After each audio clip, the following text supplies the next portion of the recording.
ઘરની અંદર ગેસ ગીઝરે હસતા રમતા પરિવાર માળો વીખ્યો. લાલગેટના હરિપુરામાં ગુમનામણથી 3 નિર્દોષ જીવ ગુમ્યા. રાત્રે સૂતેલા પરિવાર 5 કલાકમાં મોતને ભેટ્યા.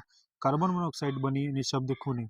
વૈષ્ણવજન તો તેને કહીએ જે પીડ પરાઈ જાનાને રે. નમસ્કાર દર્શક મિત્રો, આપ જોઈ રહ્યા છો નવજીવન ન્યૂઝ. હું છું સાર્થક પટેલ.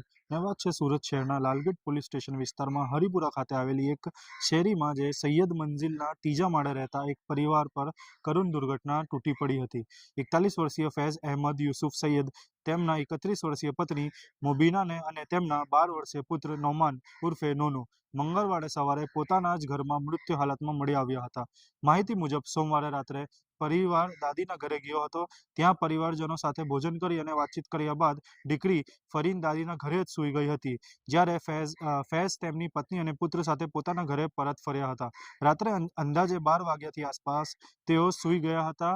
મંગળવારે સવારે ફૈઝના મોટા ભાઈ ઉસ્માન સૈયદે પુત્રને સ્કૂલ મૂકવા માટે અનેક ફોન કર્યો, પરંતુ કોઈ જવાબ મળ્યો નહોતો. શંકા જતા તેઓ ઘર પહોંચ્યા. દરવાજો અંદરથી બંધ હતો. અંતે દરવાજો તોડી અંદર પ્રવેશ કર્યા જ દ્રશ્ય નજરે પડ્યું તે જોઈ પરિવારજનો સ્તંભ થઈ ગયા. 12 વર્ષનો નોમાન હોલમાં દરવાજો ખોલવાનો પ્રયાસ કરતો હોય તેવી સ્થિતિમાં મૃત્યુ હાલતમાં મળ્યો હતો અને તેના માતા પિતા બેડરૂમમાં અલગ અલગ સ્થાને મૃત્યુ હાલતમાં મળી આવ્યા હતા. ત્રણેયના મોઢામાંથી ફીણ નીકળતું હતું. પ્રાથમિક રીતે ગુંગળામણથી મોત થયા હોવાની આશંકા વ્યક્ત કરવામાં આવી હતી. ઘટનાની જાણ થતાં લાલગેટ પોલીસ ઉચ્ચ અધિકારીઓ અને એફએસએલની ટીમના સ્થળે પહોંચી ગઈ હતી. ત્રણેય મૃતદેહને પોસ્ટમોર્ટમ માટે સ્મીમેર હોસ્પિટલ ખાતે ખસેડવામાં આવ્યા હતા. ફોરેન્સિક મેડિસિન વિભાગ ડોક્ટર સંદીપ રાલોતિયાએ પ્રાથમિક માહિતી આપતા જણાવ્યું હતું કે ગેસ ગીઝરમાંથી કાર્બન મોનોક્સાઇડ લીક થવાના કારણે ગુંગળામણ સર્જાઈ હોય તેવી શક્યતા છે. મૃતકોના શરીરમાંથી ઝેરી દવાનો કોઈ અંશો મળ્યો નથી. વિવિધ સેમ્પલના તપાસ માટે મોકલવામાં આવ્યા છે અને અંતિમ રિપોર્ટ બાદ મોત ચોક્કસ કારણે જાહેર થશે. મળતી માહિતી મુજબ ઘરમાં બાથરૂમની બહાર ગેસ ગીઝર મૂકવામાં આવ્યું હતું, જે બેડરૂમની નજીક હતું.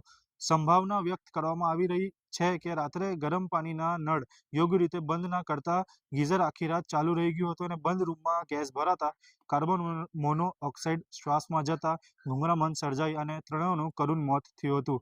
ઉલ્લેખનીય છે કે ફૈઝ સૈયદ પરિવાર સાથે 4 દિવસ પહેલા જ સાઉદી અરેબિયાની ઉમરા કરીને સુરત પરત આવ્યા હતા. ગત રાત્રે તેઓ યાત્રામાં લાવેલા પ્રસાદનું પેકિંગ પરિવાર સાથે કરી રહ્યા હતા. ખુશીના વાતાવરણ વચ્ચે આ દુર્ઘટના આખા વિસ્તારમાં શોકની લાગણી ફેલાવી દીધી છે. દીકરી ફરીન જે હતી તે દાદીના ઘરે સૂઈ ગઈ હોવાથી તે બચી ગઈ છે. એક જ પરિવારના 3 સભ્યોને અચાનક મોતથી હરિપુરા વિસ્તારમાં ગામગીન બની ગયો છે. હાલ લાલગેટ પોલીસ સમગ્ર મામલે વધુ તપાસ કરી રહી છે.